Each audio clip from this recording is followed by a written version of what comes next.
Good morning. our next topic is addition of factors। तो बेटा देखिए, suppose we have 2 litre milk और उसके अंदर हम 1 लीटर मिल्क और ऐड कर देते हैं, तो कितना हो गया 3 लीटर। और हम इस 3 लीटर में से 1 लीटर मिल्क को रिमूव भी कर लेते हैं, तो कितना बचा हमारे पास, again 2 litre. This is so simple addition, ये स्केलर एडिशन होता है। और देखिए, ऐसे हमारे पास कोई बॉक्स है, कोई बच्चा उस पर इस पर फोर्स लगा रहा है, सपोज कीजिए 10 न्यूटन का फोर्स लगा रहा है, और ऐसे ही कोई बच्चा इधर 10 न्यूटन का फोर्स लगा रहा है, तो टोटल फोर्स कितना हुआ, तो टोटल फोर्स कितना हुआ यहाँ पर, तो टोटल फोर्स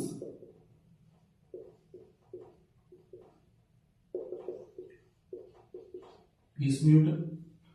बट इसका रिजल्टेंट क्या निकल रहा है, नेट फोर्स कितना हुआ,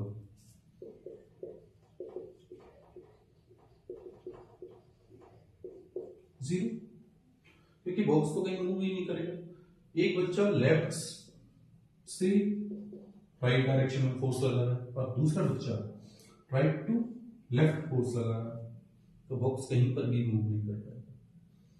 this is according to the vectors law of addition.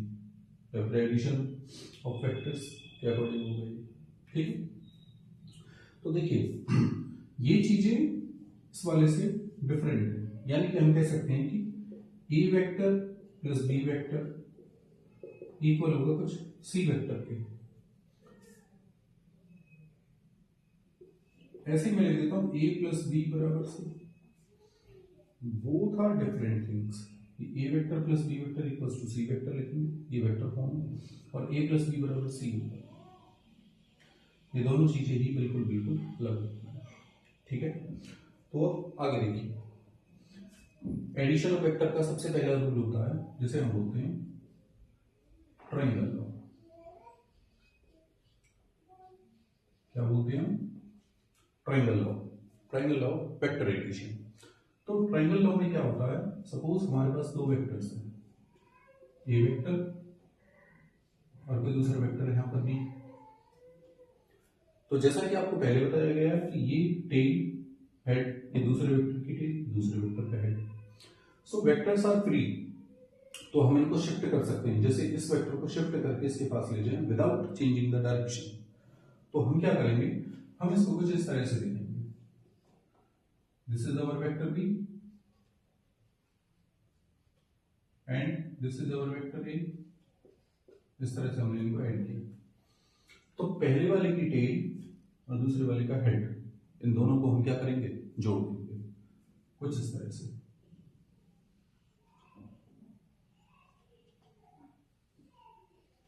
इस तरह से। So this become R vector equals to A vector plus B vector. So this is our triangle of vector addition. Triangle law के अंदर tell to head connect किया जाता है।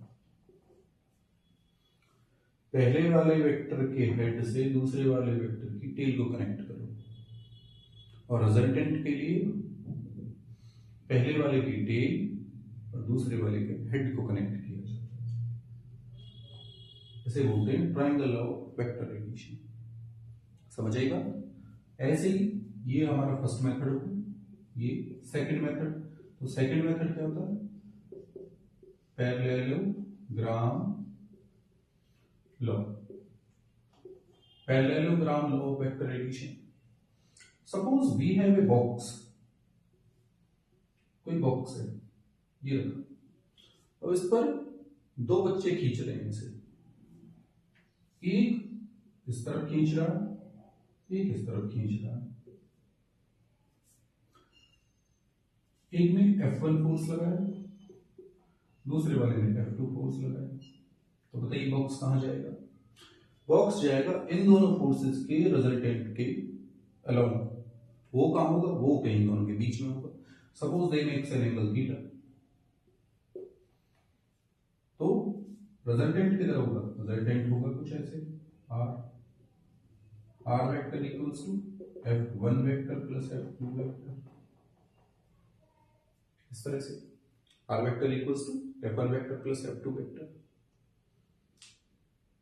हाँ बेटा समझ आई बात? तो ये कुछ एक पैरेललोग्राम की तरह दिख रहा है हमें, अगर आप इसको ध्यान से देखोगे, this is look like a parallelogram. ठीक है, अब देखिए अब इसके बारे में थोड़ा सा और देख लीजिए कि पैरेललोग्राम्स लॉ में हमने टेल टू टेल कनेक्ट किया। देखो ये कोई पहला वेक्टर, इसे आप पहला मान लीजिए, दूसरा हो गया, तो ये इसका हेड हो गया, ये इसकी टेल हो गई, ऐसे ये इसका हेड हो गया, ये इसकी टेल हो गई, तो दोनों में हमने टेल टू टेल कनेक्ट किया, यानी कि टेल टू टेल कनेक्ट।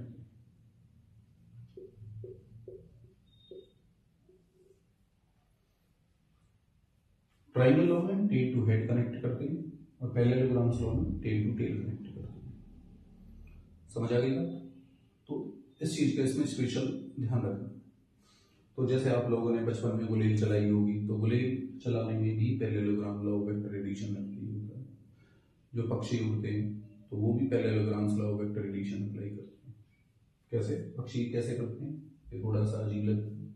पक्षी ऐसे करते हैं कि ये उनके पंख हो गए, तो पंख नीचे की तरफ ऐसे, विंग्स उनके नीचे की तरफ डाउन होते हैं ऐसे ऐसे, तो एक जगह पर कहीं जाकर मिलते हैं, ऐसे मिला लीजिए। ठीक है, और यहां पर फोर्स लगता है अपोजिट डायरेक्शन में, किधर ऐसे, तो वो ऊपर की तरफ हो जाता है। ठीक है, सिमिलर केस होता है गुलेल के साथ। तो एक बेटा आपका एडिशन हो गया ट्राइंगल लॉ, और दूसरा हो गया आपका पैरेललोग्राम्स लॉ। ट्राइंगल लॉ में टेल टू हेड कनेक्ट किया जाता है, पैरेललोग्राम्स लॉ में टेल टू टेल कनेक्ट किया जाता है। तो ये तो इनकी होती है बेटा ग्राफिकल रिप्रेजेंटेशन। ठीक है, अब हम इसके बाद थोड़ा सा और टॉपिक्स को डिस्कशन करेंगे।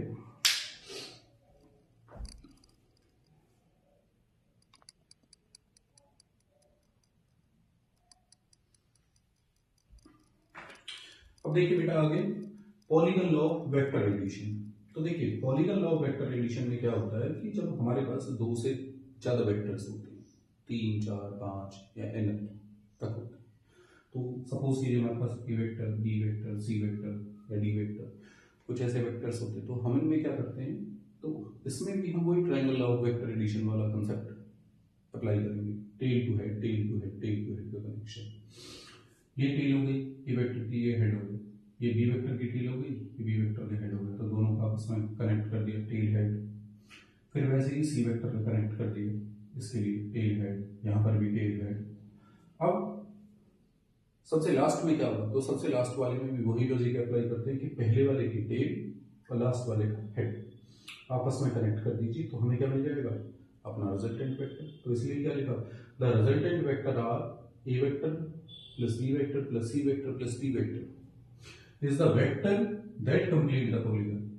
इस रिजल्टेंट आर ने इस पॉलीगन को क्या कर दिया है, कंप्लीट कर दिया। ठीक है, अब देखिए सपोज करो कि किसी पॉलीगन की n साइड्स हों, किसी पॉलीगन की n साइड्स हों और हमारे पास वो कुछ इस तरह से हों, a1 vector, a2 vector, a3 vector, an minus vector, an minus 1 vector, कुछ इस तरह से। तो हम उनको किस तरह से ऐड करेंगे, तो देखिए सबसे पहले कोई ए वेक्टर लिया, a2 वेक्टर लिया, a3 वेक्टर लिया, तो जो ये, तो यहां पर भी हम क्या कर रहे हैं, यहां पर भी हम वही टेल टू हेड का कनेक्शन कर रहे हैं। तो टेल टू हेड कैसे, पहले वाले की टेल और दूसरे वाले का हेड को आपस में कनेक्ट किया, तो इनका रिजल्टेंट a1 और a2 का रिजल्टेंट क्या है, r1, उसको यहां पर लिख दिया। ऐसे ही A3 लिया, तो A3 के लिए, A3 और R1 के लिए रिजल्टेंट क्या होगा, R2 होगा। तो पहले वाले की टेल और दूसरे वाले का हेड इन दोनों को आपस में कनेक्ट कर दिया तो हमें क्या मिल गया, R2 वेक्टर मिल गया। तो R2 को हमने A1 + A3 लिख दिया। अब अगर सपोज कीजिए ऐसे बहुत सारी साइड्स होती तो हम उसको इस तरह से ऐड करते हुए चले जाते। ठीक है, तो फाइनली क्या कनेक्शन होता, तो फाइनली कनेक्शन क्या होता, फाइनली वही कि पहले वाले का टेल और लास्ट वाले का हेड एक अपोजिट डायरेक्शन में ऐड कर दिया जाता। तो इस तरह से हम क्या लिख पाते, रिजल्टेंट वेक्टर R। तो यही चीज मैंने यहां पर लिखी है। If n-1 sides of a polygon of n sides represent n-1 vectors, that is a1, a2, an-1 respectively, in same cyclic order, सभी के सभी सेम साइक्लिक ऑर्डर में है। सभी देखिए tail head tail head tail head tail head, आगे भी ऐसे ही होंगे, तो सभी के सभी एक साइक्लिक ऑर्डर में। ठीक है, द क्लोजिंग साइड, जो लास्ट वाली क्लोजिंग साइड होगी, that is nth side of a polygon taken in reverse order. तो ये हमने रिवर्स ऑर्डर में लिया। Represent the resultant R of all the above vectors, this is known as polygon law of vectors. तो इसी को ही हम क्या बोलते हैं, पॉलीगन लॉ ऑफ वेक्टर्स। हाँ बेटा, समझ आएगा। तो देखिए अब हम अपने नेक्स्ट टॉपिक की तरफ चलते हैं।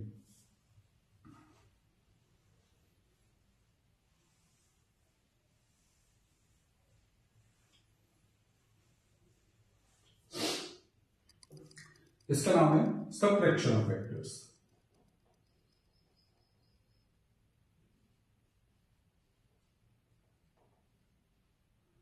सबट्रैक्शन ऑफ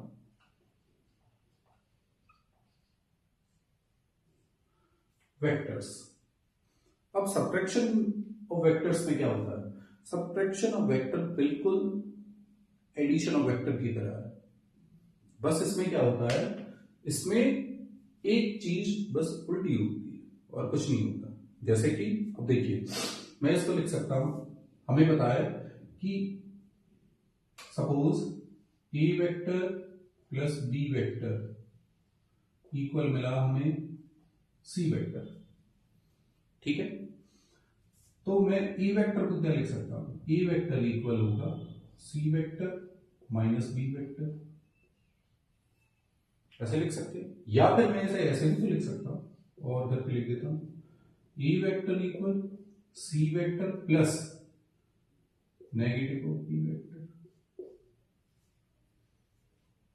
बात वही है कि हमने बस बी वेक्टर में एक -1 से मल्टीप्लाई किया है, बी वेक्टर में -1 से मल्टीप्लाई किया, जिससे उसका मैग्नीट्यूड तो सेम रहता है बट डायरेक्शन रिवर्स हो जाती है। ठीक है, समझ आएगा कि बी वेक्टर में हमने -1 से मल्टीप्लाई कर दिया, जिससे उसका मैग्नीट्यूड तो सेम रहा पर डायरेक्शन क्या हो गई, रिवर्स हो गई। तो यही होगा हमारा सबट्रैक्शन ऑफ वेक्टर्स। ठीक है बेटा, समझ आएगा। अब जैसे कि कोई एक कार है, ऐसे कार बना लीजिए। अब कार के ऊपर कोई इधर से फोर्स लगाए 20 न्यूटन का। ठीक है, और सेम कार के ऊपर कोई इधर फोर्स लगाए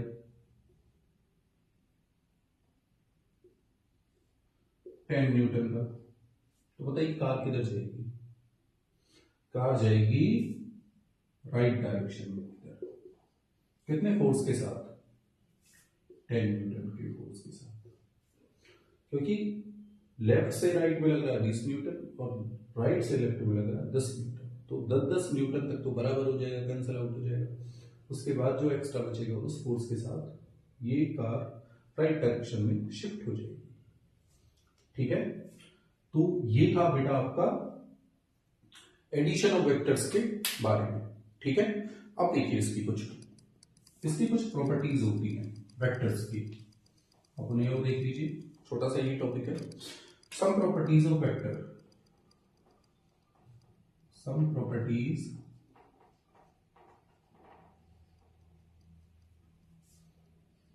of vectors, some properties of vectors. First, commutative law of vector addition.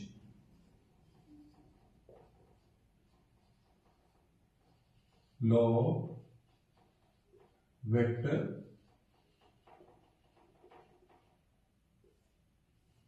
Commutative law of vector addition. इसमें क्या होता है कि A vector plus B vector इसके बराबर होगा B vector plus A vector के। ठीक है, कम्यूटेटिव लॉ में क्या होगा, A vector plus B vector किसके बराबर होगा, B vector plus A vector के बराबर होगा।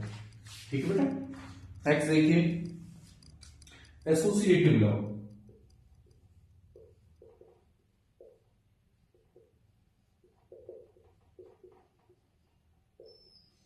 एसोसिएटिव लॉ, ठीक है, एसोसिएटिव लॉ में क्या होगा कि A vector plus B vector plus C vector ऐसे लिख दिया जाए तो ये किसके बराबर होगा,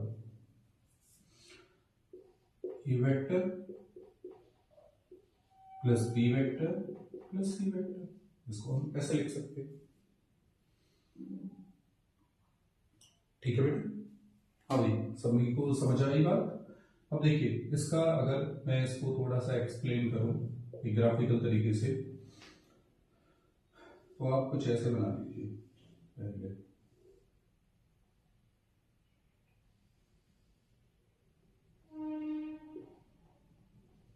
देखो this is our A vector, this is B vector, तो रिजल्टेंट क्या होगा, रिजल्टेंट होगा बेटा R vector, A vector plus B vector ऐसे हो।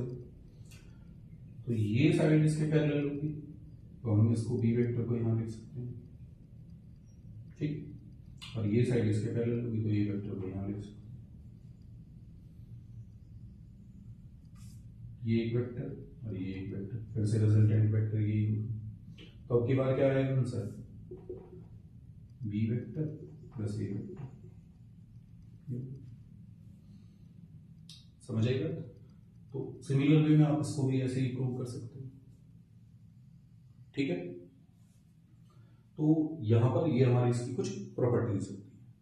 ठीक है बेटा, तो चलिए बाकी का अगली क्लास में पढ़ते हैं।